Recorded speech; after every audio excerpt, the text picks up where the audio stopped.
for next year, right, if you look at it, it is quite an optimistic year for now. I wouldn't use the word optimistic, but I think when the video is out in January, it is going to be a very uncertain period.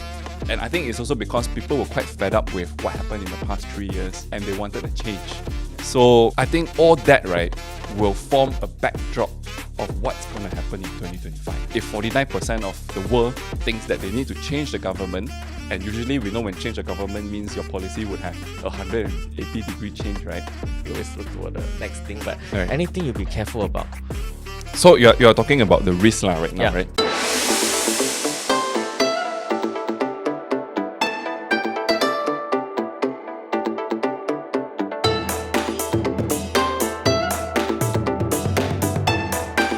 Hello listeners, today we are at Finlit Media. We have Frankie here with us with over a decade of investment banking experience. He has done corporate finance, equity capital and also trading as well. And he is also the host of my favorite channel, the FAQ Show, where I learn a lot about investments and also business. Frankie, welcome to the show. Right. Thanks for having me and thanks for supporting the channel. Without audience like you guys, there will be no FAQ show today. Yeah, so that brings me to your channel. So I watched it this year, and a lot of your content is on the small cap companies, where you talk to them and you visit even their factories, you visit even their business, and you talk to the CEO and founder, etc. And what do you learn from that experience? So in the past, when I was still an investment banker, right, meeting with all these company leaders, founders and all that, it was part of the job. But the difference is that being a content creator today, the feeling when I approach all these people, it's very different. As an investment banker, you go, right, they will think that, hey, this guy has some sort of agenda. Maybe he's trying to pitch for businesses. Maybe he's trying to bring fund managers to come and see me. So I need to be careful with my answers and things like that.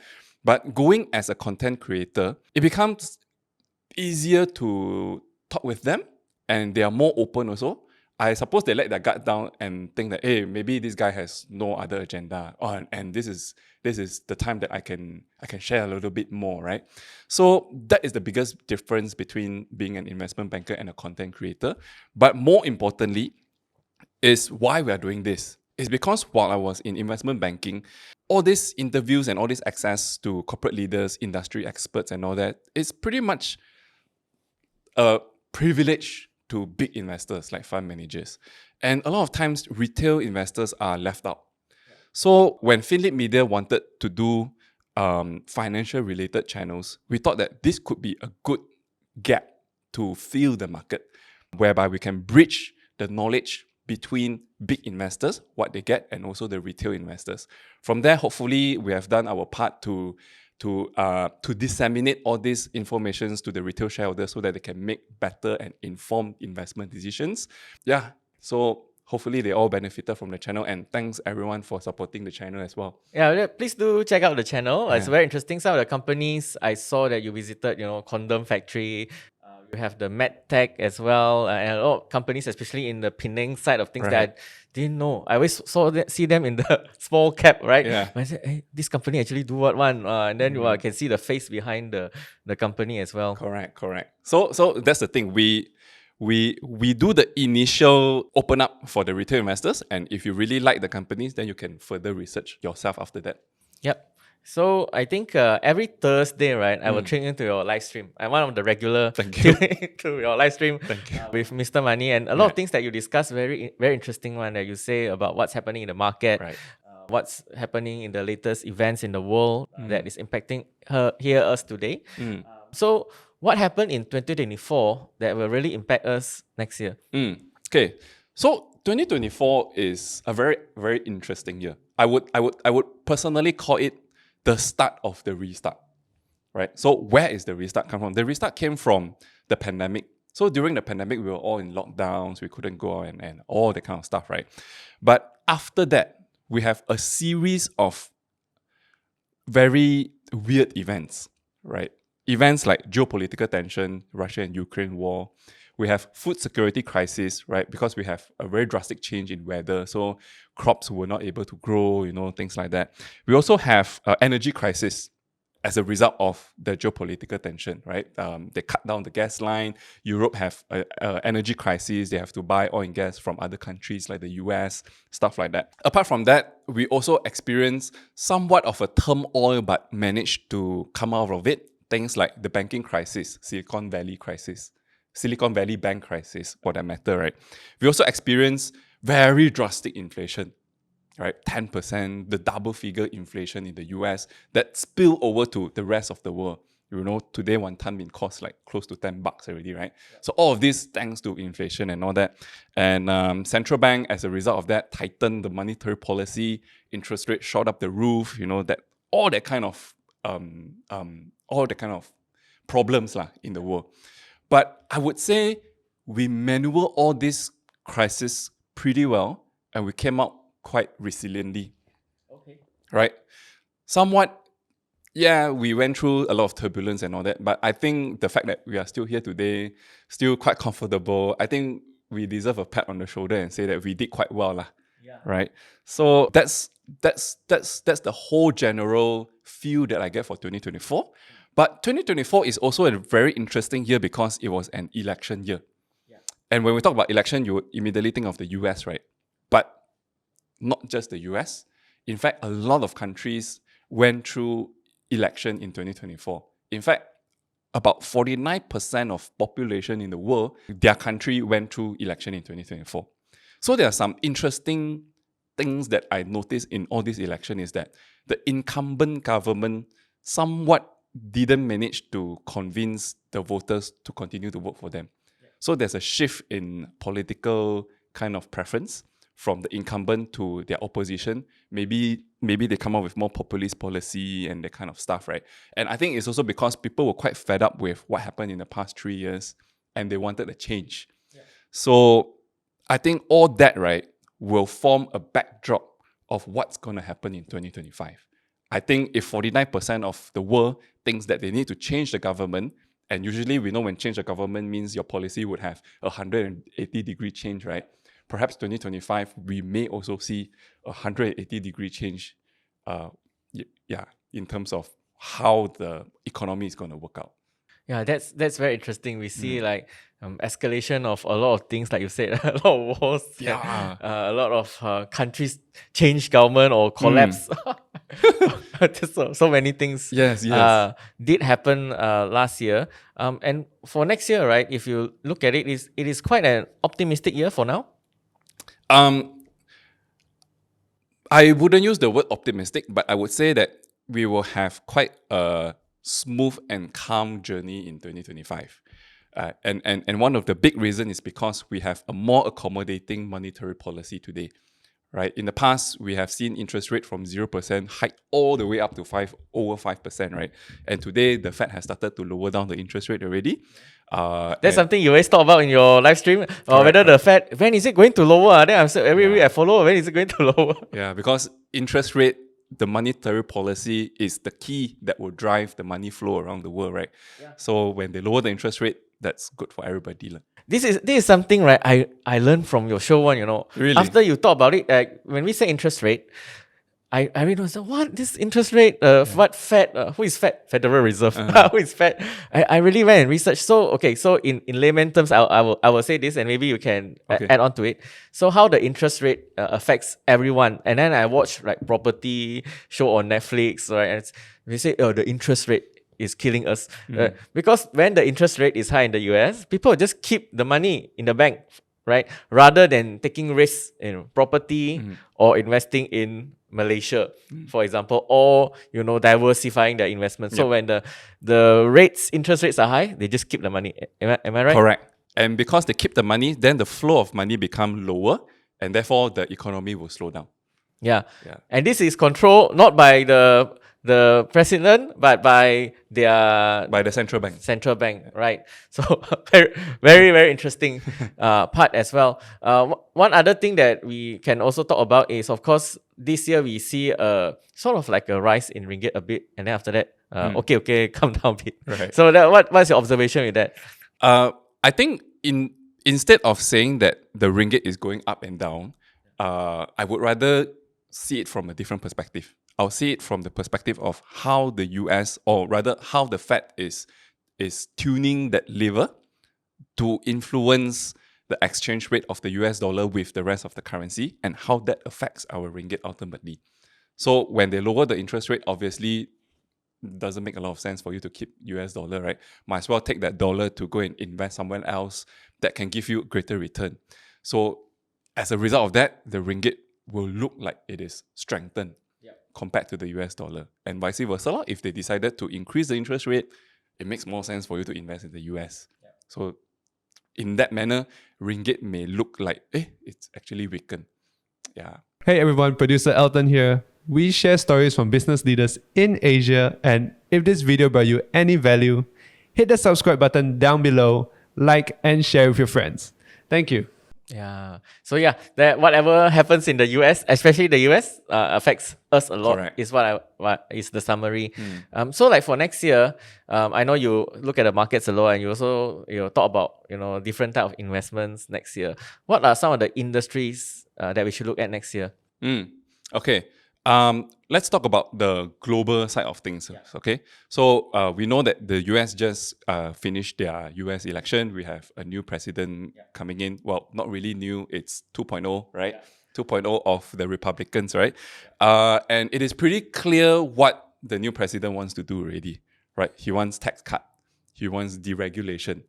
He is very protectionist. Tariffs, right? So he wants US companies to come back to the US, and he wants people to invest in the US instead of more globalization kind of approach where you go to the most efficient part of the world to set up shops.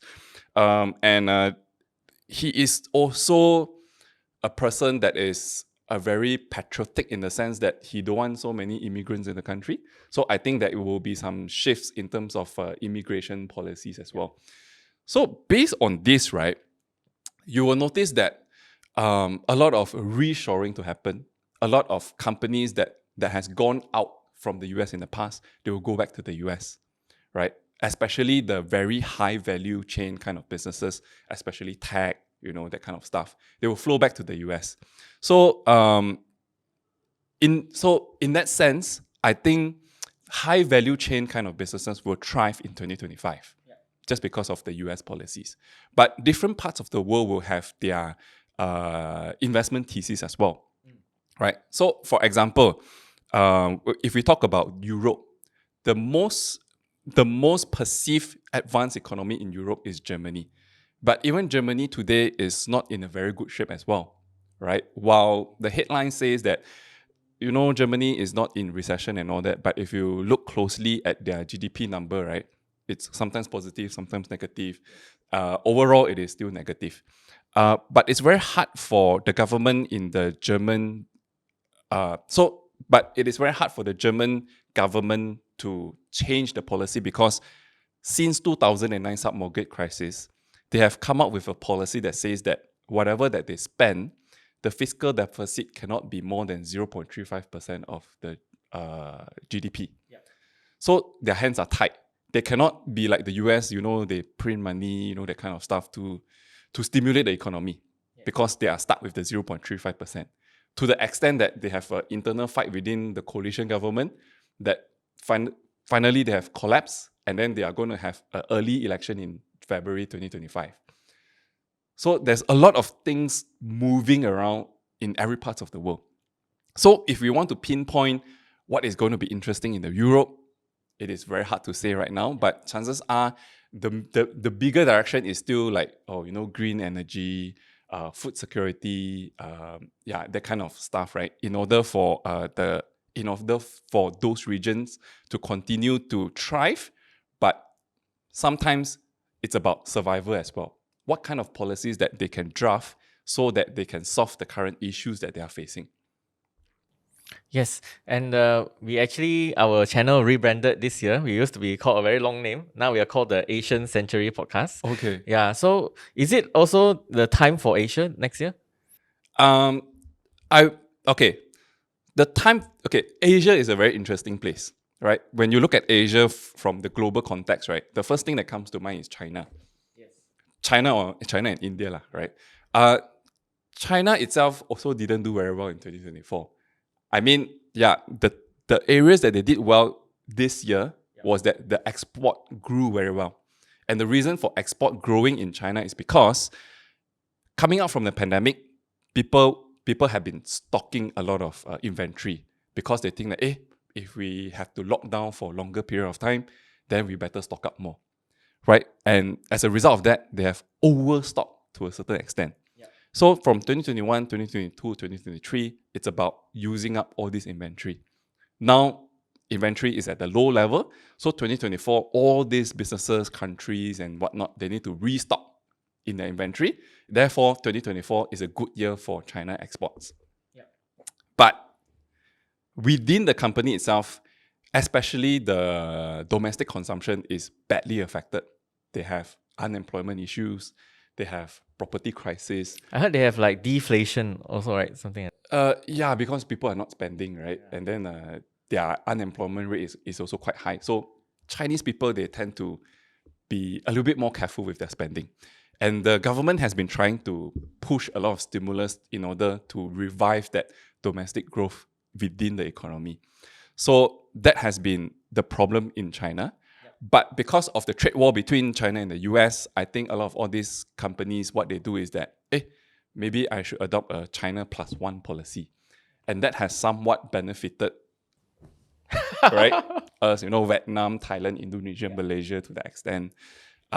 India is also another country that somewhat benefited from this. And India has the advantage of having a big population. So that, if you want cheaper operation costs and all that, that has become one of the key destinations that companies like to go to. So if you say that 2025 will be a good year for Asia, to a certain extent, yes. But I would still put a question mark behind it, is because you have that protectionism policy in the US whereby, ultimately, I want everything to be made in US. So from that perspective, how much is the rest of the world is going to contribute to that growth? Or is it US plus the rest of the world? Then we have to see things differently already. Yeah. What about industries? Like, is there a specific maybe renewable energy or any industries we can look at? Renewable energy will still be a very, very key part of 2025. Yeah. I mean, if we still don't do something about renewable energy or climate change. We have the Paris Paris Agreement. Yeah. So we have a very aggressive target to hit, but to hit or not, I'm not pretty sure. But every company is trying their best to do what they can in order to address climate change. Yep. So for one is that I know that a lot of companies are going through electrification. So in the past, energy came from the dirty energy, right? From coal, from gas and stuff like that. And moving forward, people are going more towards like the wind power, hydropower, solar power, that kind of stuff. So yes, you're right. I think this kind of industries is going to thrive. Not just in 2025. I think the next decade is going to be a world where we have cleaner energy and all that. Car industry as well. I mean, today, BYD and Tesla, they are the two largest car makers in the world today. To the point where, Nissan also cannot tahan, right? Nissan now today got news they want to merge. Correct. So they're in financial trouble and they are thinking if they want to merge together with Honda. Yeah. So if that happens and if Mitsubishi also join in with a 3-party merger kind of stuff, potentially they can be the third largest car maker in the world. But if they don't change the technology and continue to go with ICE cars, right? I think it's pretty challenging for them to take on the first two EV car makers. Yeah, and like last year we saw a lot of people talk about NVIDIA, a lot of AI talk. What are your thoughts about that? Yeah, so NVIDIA is at the forefront of all this AI stuff like that, right? Because they consistently coming out with high-tech chips and stuff like that.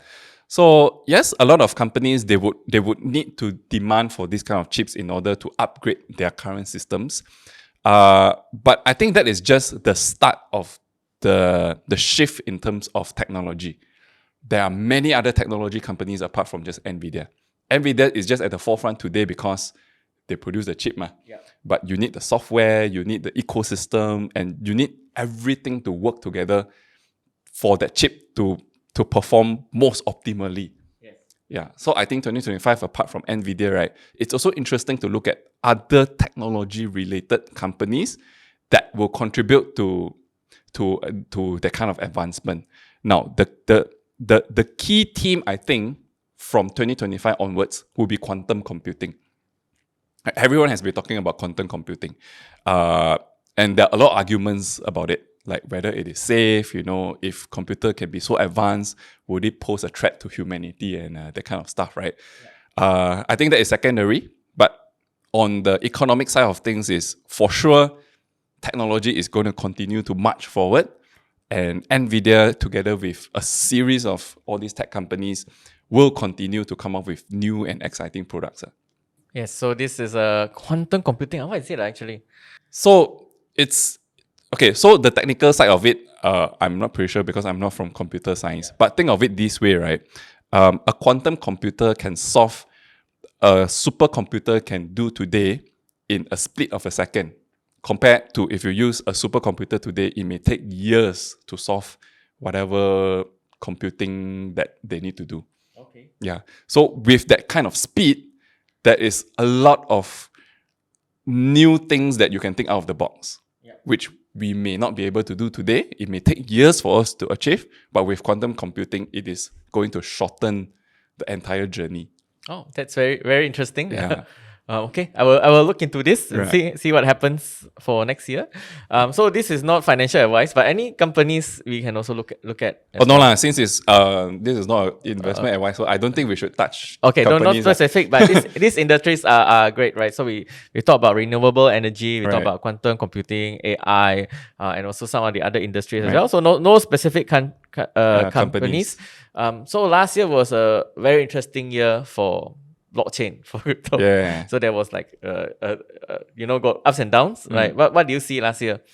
I think blockchain is the technology itself, right? But I think more interestingly is the adoption of blockchain and the adoption of cryptocurrency, which is a byproduct of the blockchain. Yeah. So the biggest development in this industry is that the SEC has approved a spot Bitcoin ETF and then eventually a Ethereum spot ETF, right? So because of this, what it signals to the world is that now the regulators are seeing the cryptocurrency as a mainstream asset. And because of that, more and more institutional investors are adopting cryptocurrencies as well, particularly Bitcoin and Ethereum. And then, with the new US president, he specifically said that he would like to explore the possibility of using Bitcoin as a strategic reserve for the country. That has spurred even more excitement within the cryptocurrency investment community. And I think that has become the main reason why Bitcoin has shot up from 70,000 just a couple of months ago. Today is close to 100,000, right? I always watch your live stream with Peter. Yeah, should we buy now? Should I? Okay, that's Right. a very, very interesting time indeed. And yeah, with all these announcements, very exciting times for, of course, crypto and for the crypto bros as well. Yeah, so very, very interesting times. And anything, so that those are very interesting things. Anything you would ask the listeners to watch out for, right? So like there's always like shiny object syndrome, we always look for the next thing, but Right. anything you'll be careful about. So you're talking about the risk right now, Yeah. right? Okay. Let's take a strike out kind of approach, right? So there are a few things that people are afraid of in 2025. Let's go with the first one, which is the trade war. Yeah. Right? US, China, they are not in very good relationship and all thing, right? And all, so US and China, they are not in a very good relationship and all that. Yeah. But I think that is the least of a concern. Reason being, people are already used to it and people are anticipating it anyways. So people are already ready for it. Today we already have the China +1 policy. Yeah. All the companies that have operation in China, most of them already have some sort of a secondary operations in other parts of the world. Yeah. Mexico, ASEAN, India, that kind of places. So no matter how hard US wants to hit China with tariffs, I think there is somewhat of a maneuver to bypass that and then solve the problem. So I think trade war is least of a concern. The one that I think is more worrying is inflation, right? Yes, we have somewhat cooled down inflation with very, very high interest rate at 5%. So now somewhat it has hovering around 2% inflation and all that, and it has triggered the Fed to start cutting interest rate, right? Yeah. But the Fed already mentioned in 2025, I may actually slow down the pace of cutting interest rate. What does that tell us? Is that they also not very sure whether inflation may come back next year, so that they need to pull the handbrake. And where is this inflation coming from? I think, now this is just solely my own opinion, is that with a lot of onshoring of US companies going back to the US, and US is not the most efficient place to produce a lot of things, things are going to get more expensive. And because of this expensiveness, things are going to get, the prices is going to hike up higher and higher, and that could be one of the reasons inflation may come back in 2025. Yeah. Of course, the incoming US president also mentioned, in order to tackle that, right, I already have a solution. The solution is to increase oil production in the US. But would that really help? We still don't know, right? It's yet to be proven. How about here? Will inflation increase here? Okay, because the world is a global village. So when something happened in the US, when the taiko, something happened in the US, it will somewhat spill over to small countries like us. So if really there is an inflation 2.0 globally in 2025, Malaysia will definitely going to feel it as well. But to what extent and how the government is going to tackle it, I think it's also a key question. Now, let's take that apart and just look internally only, right? Next year, Malaysia is talking about what? Subsidy rationalization, right? We are talking about potentially next year there's gonna be a cut on the RON 95 subsidy, right? So just now we mentioned US, how to tackle inflation is they increase oil production so that they can press down the oil price, right? But over here, if they take away the subsidy and make the oil price higher, that could be a contribution to inflation in Malaysia. So to put in short, I think inflation is one of the key risks that we need to look out for in 2025. Okay. Yeah. Okay. Anything else we can look out for? Okay. Well, then the other thing to look out for is definitely to tie back what we have discussed earlier, which is the renewable energy part. I think this is very, very interesting. In Malaysia alone, we already have a lot of LSS projects, large-scale solar projects. Version 1, 2, 3, 4, right? We're talking about 5, 6, and whatever. And we need that kind of effort because a lot of data centers are coming to Malaysia. And we all know data centers require a lot of energy. Right? So I think this part of the industry is going to do relatively well in 2025. But it still depends on when the government will start to initiate another LSS, for example, or come up with different kind of renewable energy. What's LSS? Large scale solar. Oh, large scale solar. Large scale solar. Large scale solar. Okay, so this have to something to watch out. Correct. So every now and then we have LSS being announced by the government. We have already had 1, 2, 3, 4. So now we are talking about 5, and potentially after 5 is being farmed out. Maybe they're going to be version 6, 7. I don't know, right? Yeah. So we just now mentioned like Malaysia next year, there could be, subsidy rationalization and a lot of things might happen like this LSS. So overall last year, there was a lot of announcement of like big investment coming in, billion by Amazon, Google, right? What do you see happening next year? Of course, the subsidy is coming, rationalization is coming in. But for Malaysia, what can we see next year? Okay, so with all these big MNCs coming to Malaysia, of course, it's a great thing. But what I really hope for is that when all these companies come to Malaysia and set up their shops, right, it is not just merely set up data centers and then just leave it there. because ultimately data centers, it runs by itself. You don't need a lot of people. Yeah, imagine like data center like a server like that. Correct. Just correct, put there. Lor. correct. Just put there and draws all your energy, right? So what I really hope is to see there's a skill transfer. Right? Okay, fine. You want to build a lot of data centers. Can. But hopefully they can teach us how to build a good data centers. So that going forward, we know how to build a good data centers ourselves. Yeah. And then we can, become the data center hub of the world. Whichever country that want to set up their data center hub, they can send our engineers there. They can send our construction companies there. That kind of potential catalyst. Yeah. So hopefully those are the things that we can see going forward. But as at now, it is still pretty much money coming in. I'm very happy. Yeah, like money come in, but I never hear like my friend get a big job in whatever. Like the jobs, the high value jobs, not created yet, not yet. But of course, if got skill transfer even better. Correct. Yeah. So, but only time will tell, lah. Yeah, so hopefully next year we also the ASEAN Chair also. Yes. So hopefully a lot of things will happen. I think the minimum thing is the ASEAN Chair thing will drive a lot of tourism. A lot of I hear a lot of meetings happening already in KL. So hopefully it will drive sales up for hotel, F&B, all this lah. Yeah, correct. But the essential thing about this ASEAN chairmanship is also to drive collaboration among ASEAN members. Right, so in the past, I think one thing that ASEAN did very well is to have this trade agreement, so that movement of goods among ASEAN countries enjoy somewhat of a tariff kind of treatment. But going forward, what more can we do? And some more, Malaysia is the chairman in 2025, right? So what more can we do so that these 10 countries can act better collectively, so that it can become somewhat a more dominant economic engine in the next, 3 to 5 years down the road. Yeah, that's very exciting. Hopefully, fingers crossed, since we are here, that more things will happen in this region as well.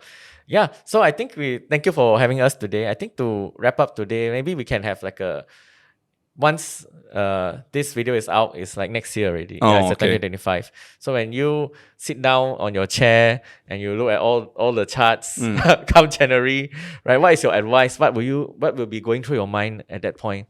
I think when the video is out in January, it is going to be a very uncertain period. Okay. Because the new US president will be in office on the 20th of January. That's where the action starts. And that's when people will start speculating, what is he going to do? What new policy that he's going to write? You're already doing a lot of things before he go into office. Now just announce only, ma. Yeah. Do or not is another story, right? Yeah. So people will start looking at him and see, okay, so last time you said this, are you going to do it or not? If you're not going to do it, the market has to adjust accordingly. So I think the whole January, February period is going to be a bit kalam kabut to a certain extent. But once that stabilizes, once he pinpoint, okay, for the next 3 to 4 years, I'm going to do A, B, C, D, E, then the market has a clearer direction that, okay, then let's move with this direction, and then the market will be more stable. So I feel January is still quite a volatile period. Okay. Now you say that we know. I will also look out for that. Of course, Chinese New Year is 29. So after that, very close. 1 week later. 1 week later, we got new Chinese New Year also. All right. Thank you, Frankie, for letting us. Actually, this is Finlit Media Studios. This is where all the videos are shot as well. Thank you so much for having us. It's very nice, the new vibe. Thank you so much, and I look forward to checking out your content for the next year as well. All right. Thanks for the interview today.